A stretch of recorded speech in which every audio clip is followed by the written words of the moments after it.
Hussein s'est formé sur Internet. Il y est interdit, par exemple, de boire sur la partie ébréchée d'un récipient. Sont précisées aussi les conditions nécessaires pour que le djihad, la guerre sainte, soit légitime. Il y a moins de 24 heures que Charlotte Marchal est arrivée dans cet hôtel près de Rabat, au Maroc. Elle s'apprête à rendre visite à son frère, Thomas. Des livres qu'il m'a demandé. Il est en prison ici depuis 2 mois. Une polaire parce qu'il a froid et des gants. Le chef d'inculpation, c'est appartenance à un groupe en vue de commettre des attentats. Mais non, moi j'ai aucun... Je suis persuadée de son innocence de toute façon.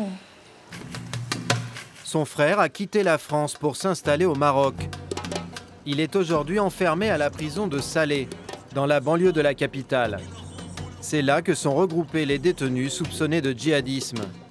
Nous ne sommes pas autorisés à suivre Charlotte à l'intérieur. Son frère ne se fait plus appeler Thomas, mais Abdallah. Converti il y a 4 ans à un islam rigoriste, il a fait la hijra, un exil religieux pratiqué par certains fidèles.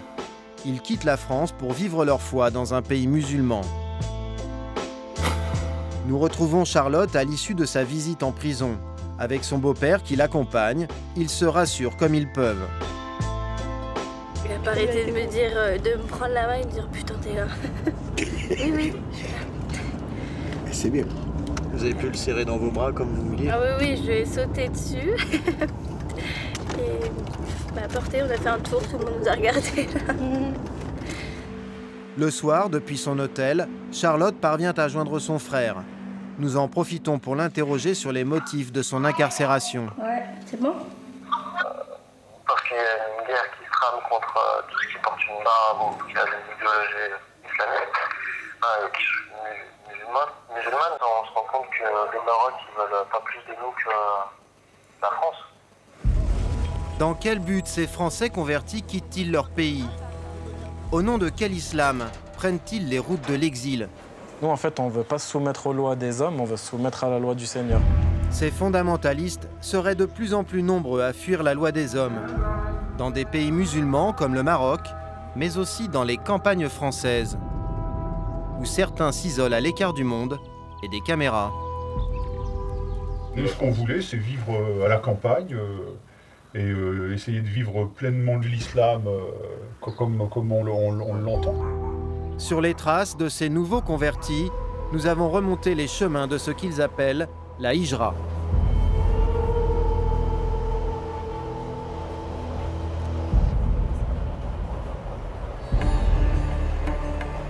Marrakech, dans le sud du Maroc.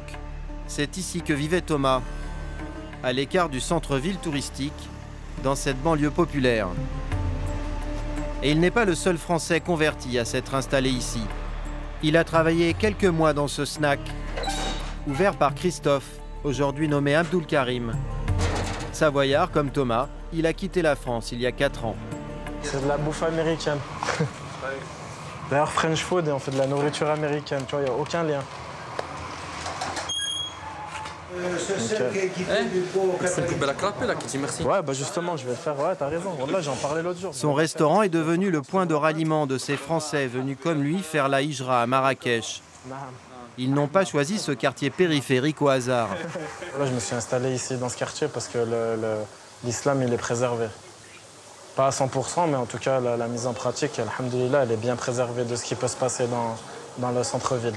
Parce que dans le centre-ville, les gens de l'Europe et les gens du monde entier viennent, donc dès qu'ils viennent, ils font un peu ce qu'ils veulent et n'importe quoi. On préfère rester entre musulmans qui pratiquent la religion authentique.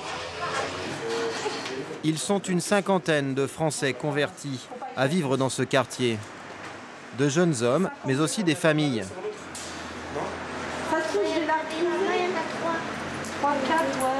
Noémie a quitté Melun pour Marrakech avec ses 3 enfants. En France, les non-musulmans porteraient, selon elle, un regard négatif sur l'islam. Ici, vous êtes habillés tout en noir, vous êtes habillés tout en jaune. Tout le monde s'en fiche, alors qu'avec tout ce qui se passe politiquement en France, toute la médiatisation autour de l'islam, les gens ils s'en fichent pas, ils se permettent des réflexions qui ne se seraient pas permis avant. Ces musulmans estiment ne pas pouvoir pratiquer librement leur religion en France. Ici, Christophe peut par exemple répondre 5 fois par jour à l'appel du muezzin. C'est comme très important pour le musulman parce que ta vie, elle est régie sur les heures de la prière. Du coup, ça, c'est vraiment important de savoir, d'entendre l'appel, quoi. C'est important.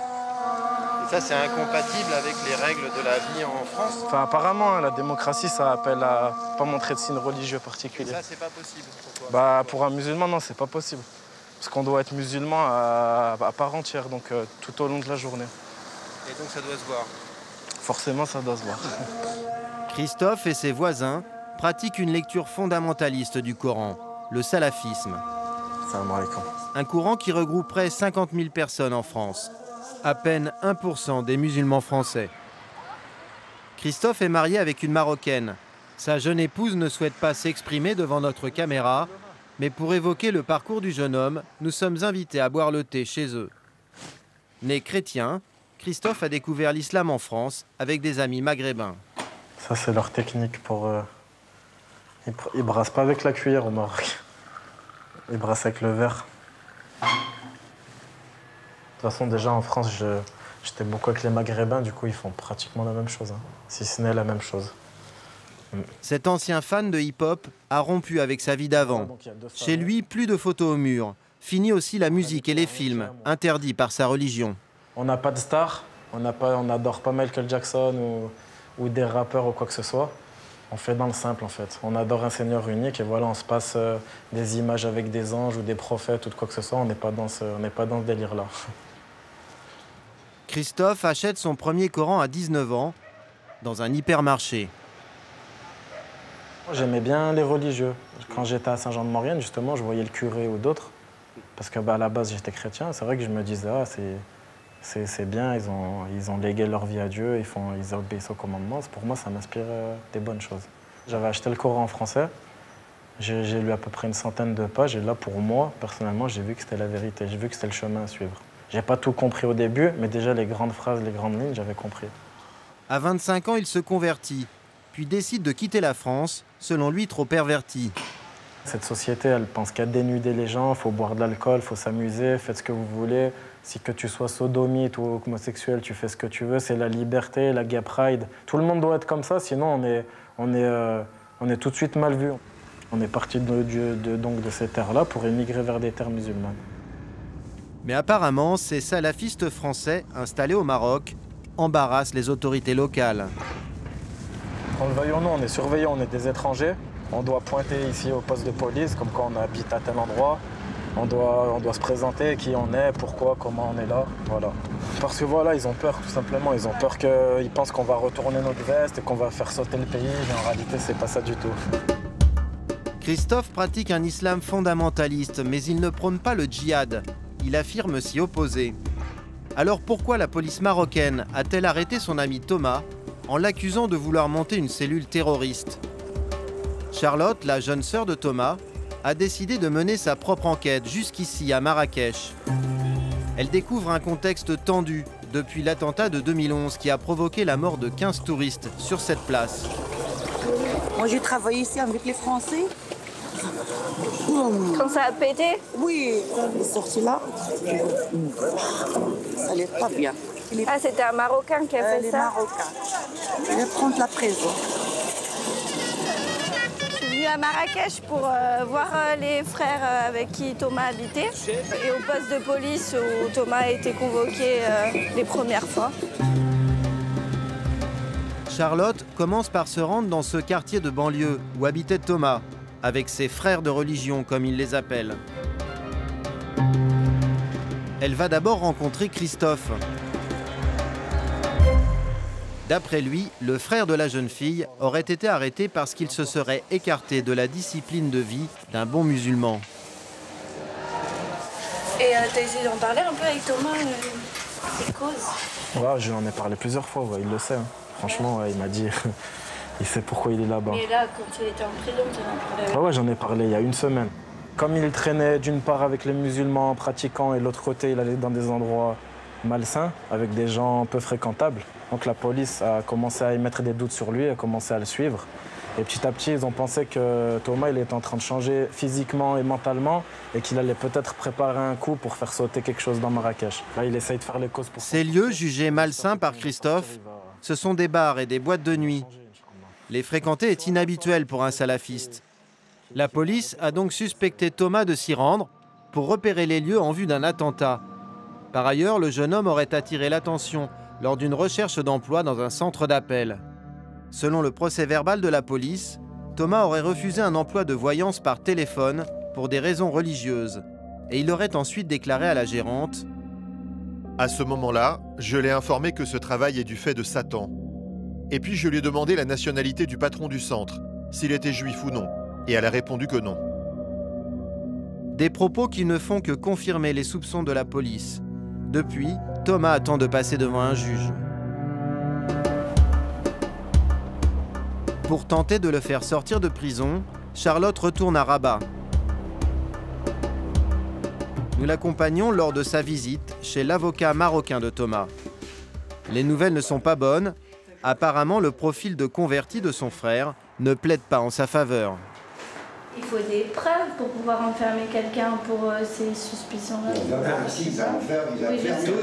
Tout ça s'appelle dans la loi les aider. Ils croient que sont sortis de la France, c'était une sorte de chercher à intégrer des groupes de terrorisme. Donc les convertis qui ne supportent pas vivre dans leur pays natal, c'est ça le problème. Charlotte accuse le coup. Alors Charlotte, gardez-le la patience et passez des bons moments au Maroc. Inch'Allah. J'espère.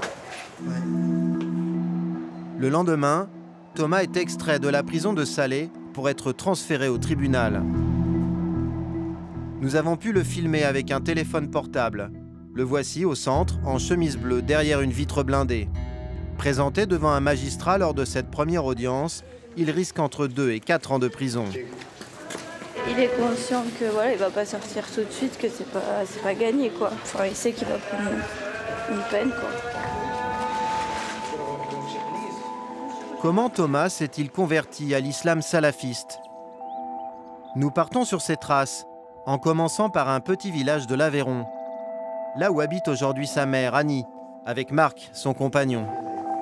Là, c'était la période où il faisait le kéké-boy. Il a eu sa période où il voulait gagner beaucoup d'argent, où il voulait être comédien.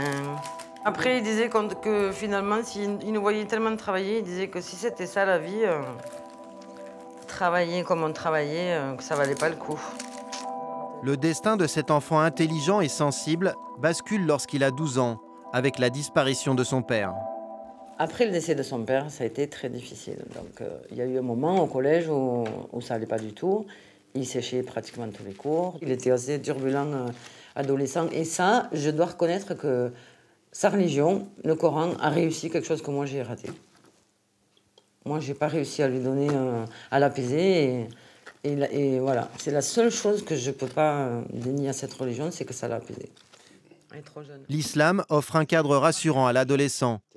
Mais Annie n'accepte pas la voie choisie par son fils. J'ai pas fait un musulman, moi j'ai fait... je sais pas, moi si je le vois habillé en musulman, c'est pas toi. Et j'espère que c'est qu'une erreur de jeunesse. Et qu'il reviendra. Qu'il redeviendra comme avant. À son retour du Maroc, nous retrouvons Charlotte en Savoie. À Modane, la ville où elle a grandi avec Thomas. Elle vient chercher des explications auprès des anciens amis de son frère. Comment ça se passe? Je peux le voir toutes les semaines, donc c'était cool. Ouais, bien. Après, voilà, le jugement il est reporté, enfin ça traîne. T'accrocher, tu vas y arriver. Faut pas que tu baisses les bras. Lorsqu'il s'est converti dans cette petite ville, Thomas a rompu avec son ancien mode de vie. Du coup, s'il va bien, c'est déjà une bonne chose. Si tu remarques qu'il n'a pas trop maigri, qu'il n'est pas trop atteint physiquement. Il s'est brusquement éloigné de certains de ses proches, comme Zach, son ami d'enfance. Ah ouais, il y a eu une rupture à un moment donné, nette. Il y a eu une rupture nette. Même moi, il parlait que de ça. Et c'était gênant. Puis il avait l'impression d'être souillé par les activités de son entourage, qu'elles soient très simples. Hein. Il avait l'impression que ça lui apportait quelque chose de néfaste. Ouais, c'était pour être bien vu aussi au sein de ses frères. C'était pas émancipé. Lui, c'était plus axé autour d'une communauté. Il était plus soumis au regard d'un de ses frères. Enfin, il était plus gêné par ça, disons, que par lui-même le lien qu'il peut avoir avec le divin. Thomas aurait été influencé par un groupe de jeunes de la région. Il serait une vingtaine, comme lui, à s'être convertis au salafisme. Une bande avec ses codes et ses valeurs. L'un d'eux a accepté de nous parler, celui qui a fait découvrir l'islam à Thomas. Il refuse d'être filmé pour des raisons religieuses. Nous le rencontrons avec une caméra cachée. Son histoire ressemble à celle de Thomas. Il a perdu son père, ça fait que j'avais parlé un peu avec lui, vu que j'ai perdu mon père quand j'étais jeune. Du coup, je comprenais un peu. Ça vous a rapproché, ça? Voilà, on va dire que ça nous a un peu rapproché, ça fait que je comprenais un peu, c'était difficile, Bien sûr. Du coup, après, voilà, il a voulu savoir de certaines choses sur l'islam. C'est une bonne chose que moi, j'ai appris.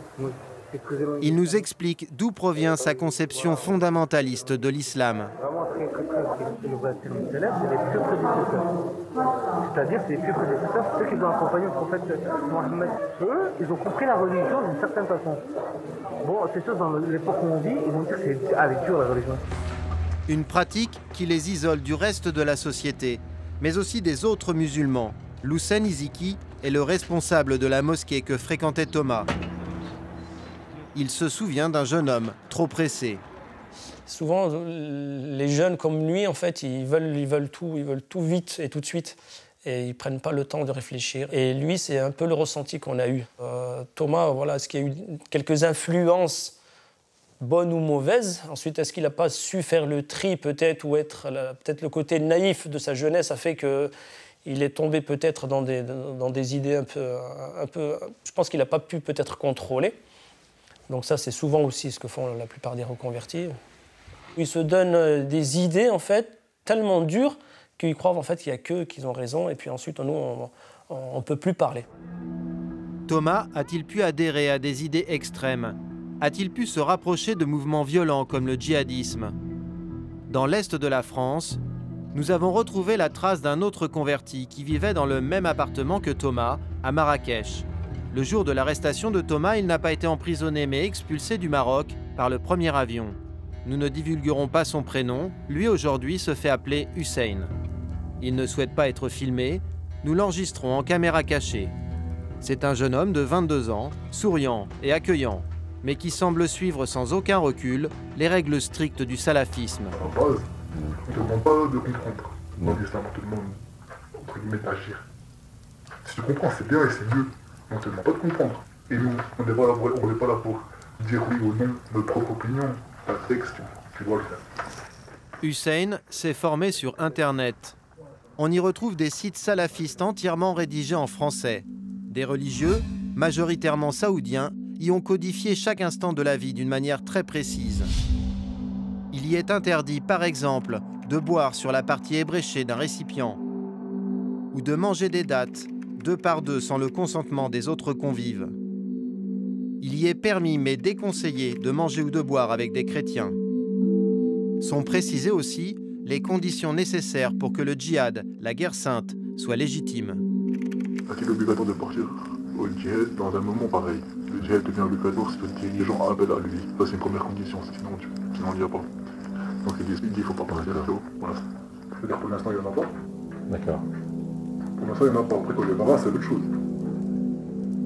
Pas de djihad pour l'instant, mais pas de remise en cause du principe de la guerre sainte.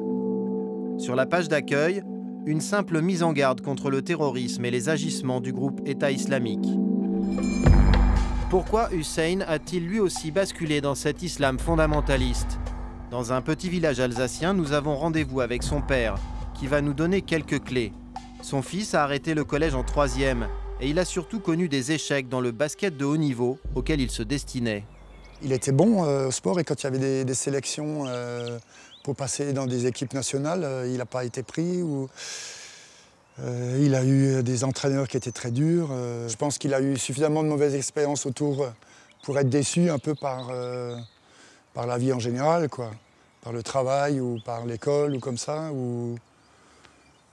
Donc là, ça lui donne quelque chose auquel il s'accroche, quoi. Et il adore aller à fond, quoi. Donc ça, c'est pas étonnant à la limite qu'il aille à fond là-dedans pour voir jusqu'où ça va. Et puis après, il se rendra peut-être compte que ça ne lui correspond pas.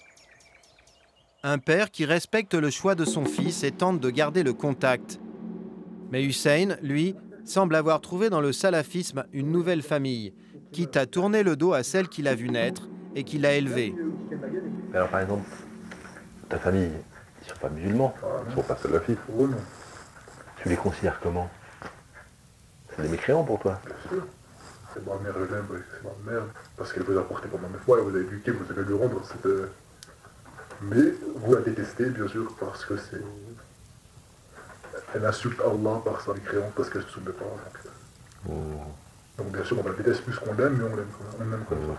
Mais bien sûr, après, si un jour il y a un combat, et si mon frère il se trouve devant moi, dans l'islam, il faut que je le tue, même si c'est mon frère. On ne va pas vivre avec les gens qui ne sont pas...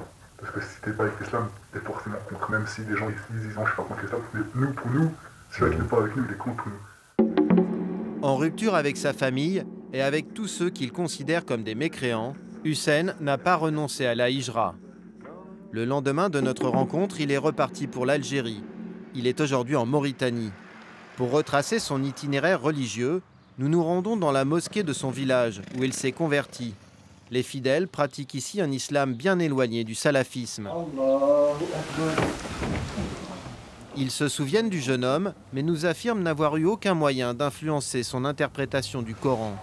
Non, c'est lui. Attends, bon. Hussein, ouais, c'est lui. Oh, c'est lui. Hussein, ouais.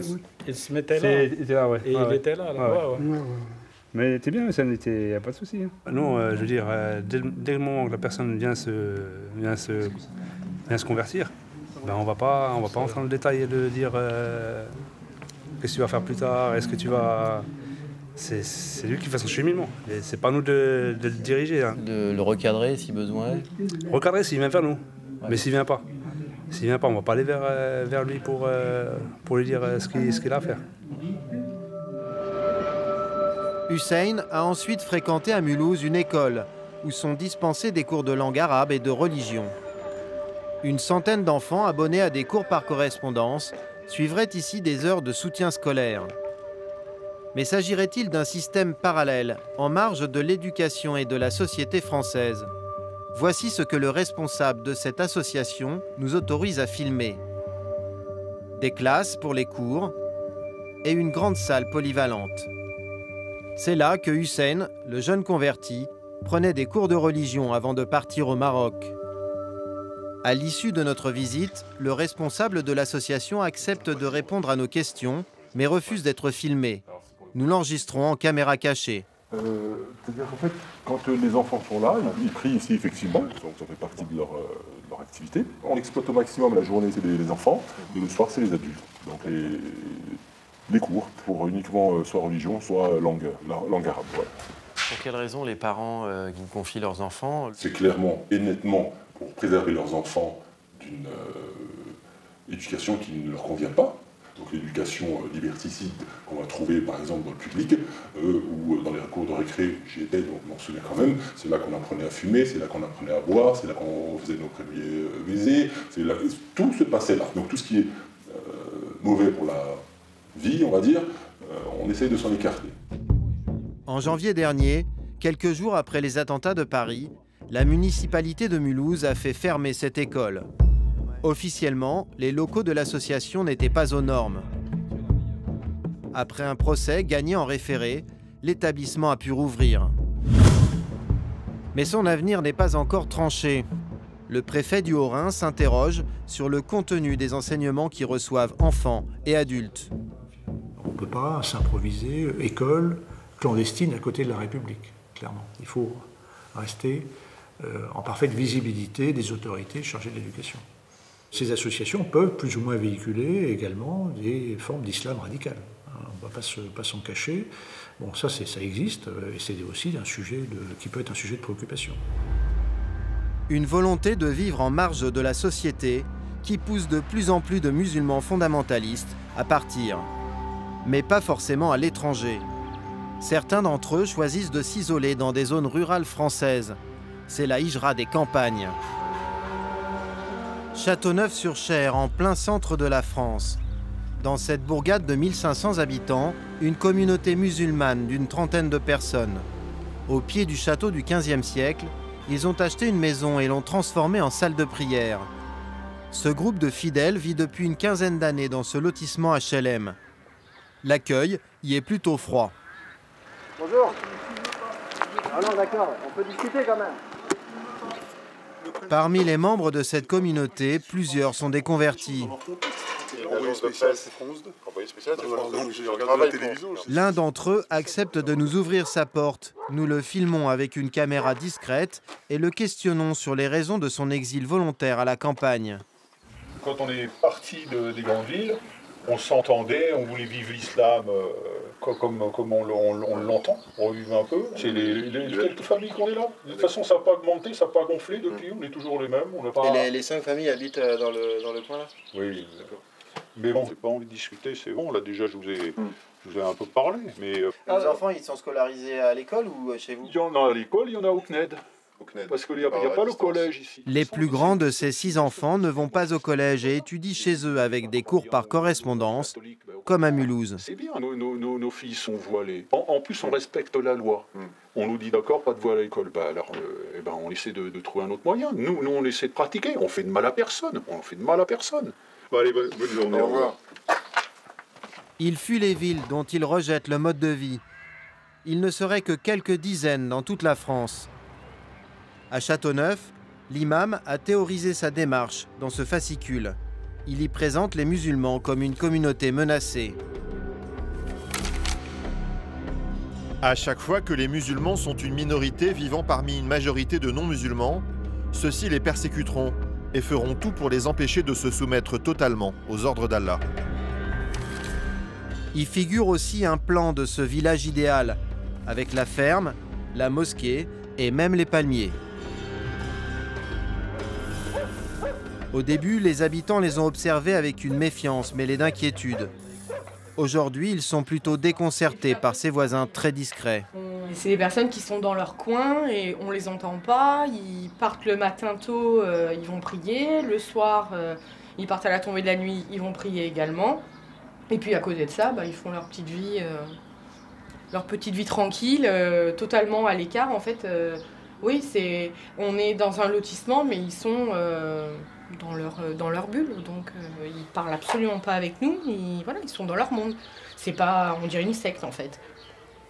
Voilà. Châteauneuf n'est pas la seule commune concernée. Un document des services de renseignement français que nous nous sommes procurés cite d'autres villages, dans la Drôme ou la Lozère. L'un des plus surveillés se trouve au pied des Pyrénées, dans l'Ariège. Artigat, 500 habitants. Ici aussi, quelques familles fondamentalistes se sont installées depuis une vingtaine d'années. Dans le groupe, un franco-syrien, Olivier Corel. Placé 2 fois en garde à vue, soupçonné de recruter des djihadistes. Dans sa maison, il hébergerait des jeunes et enseignerait l'islam. Le maire du village, François van der Straten, a du mal à connaître la nature exacte de ses activités. Mais il y a effectivement des gens qui viennent, qui repartent. Nous, on n'en voit que l'extérieur. Après, qu'est-ce qui se passe chez eux, dans leur tête, etc. Là, on ne sait pas quel est son vrai travail de formation. La maison des Corel a attiré l'attention des services de renseignement. Parmi les jeunes qui l'ont fréquenté, il y a eu Mohamed Merah, l'assassin de 7 personnes à Toulouse en 2012, et Sabri Essid, son demi-frère qui serait parti faire le djihad en Syrie il y a 1 an. Nous essayons de rencontrer Olivier Corel. Bonjour. Monsieur Corel, Est-ce qu'on pourrait éventuellement se parler? Il n'y a rien à cirer avec ça. Écoutez-moi. Refusant de nous parler, il reprend son autre activité, l'agriculture. La hijra dans les campagnes reste pour l'instant un phénomène très marginal. Pour Thomas Marchal, après 4 mois de détention, c'est le dénouement. À Rodez, dans l'Aveyron, le 27 mars dernier.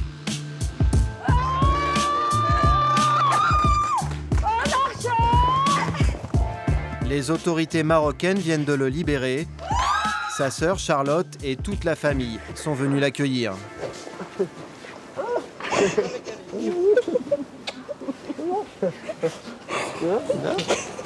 J'avais pas cru, hein. Quoi? Libre. Je te l'avais dit. T'es fatigué? Trop. Tu vas dormir. Je suis pas dormi. Enfin, pas tout de suite, hein. Ce matin, ils nous ont sortis à quelle heure? L'odeur de la liberté. Thomas a bénéficié d'un non-lieu. Je vais prendre une bonne douche. Parce que ça fait longtemps que je ne me suis pas douché. Là. Ah ouais, j'ai senti quand j'ai fait un câlin. Blanchi, il est convaincu d'avoir subi une injustice. Et évidemment, si le Maroc il se remplit de musulmans pratiquants plus convertis, ça influe aussi quelque peu sur le peuple. Ça les remet en question, ça leur donne envie de changer, ça leur donne envie de faire des efforts eux aussi. Ils veulent pas de ça. Une petite fête s'improvise pour son retour. Je me suis rasé parce que j'ai des champignons. Hein. Annie, sa mère, qui n'a jamais accepté sa conversion, est heureuse. Elle espère qu'il va enfin se détourner de l'islam salafiste. Quand il a pas sa djellaba et sa barbe longue, voilà. Là, je reconnais Thomas, je reconnais mon fils. Mais Thomas n'a apparemment aucune intention de renoncer à son engagement religieux. Là, le fait qu'il me voie avec barbe coupée, je fume une cigarette, même ma mère, elle a eu une lueur d'espoir. Oh, il va redevenir comme avant. Non, la pauvre. Dès son arrivée, il contacte Christophe, son frère, comme il l'appelle, resté au Maroc. Salam alaikum. C'est un tracteur. Ben. Ça se passe. Alhamdoulilah. T'es au snack? Ouais, ça va ou quoi? Ouais, tranquille, hein. Ouais. Tranquille, alhamdoulilah. Est-ce que tu as l'intention de retourner au Maroc? Non. De toute façon, moi je séquestre, donc... Quoi? Je te séquestre. J'irai en Algérie. Allez, fais peur à tout le monde. Tu vas rester un peu avec nous? Ouais, je suis là, tu vois. De toute façon, je suis là, je suis pas là. Je suis là, mon esprit il est pas là. Non mais ça va, la prochaine fois je te laisse. Hein. Bon allez, va prier. C'est là. Le soleil est à l'ouest. Une fois qu'il aura salué tout le monde, la première chose que va faire Thomas, c'est s'isoler, remettre sa djellaba et prier. À ce jour, Thomas n'a pas quitté la France. Il a trouvé un travail de vendeur dans un magasin de vêtements. Mais il semble toujours avoir l'intention de repartir vers un pays musulman, accomplir à nouveau la hijra.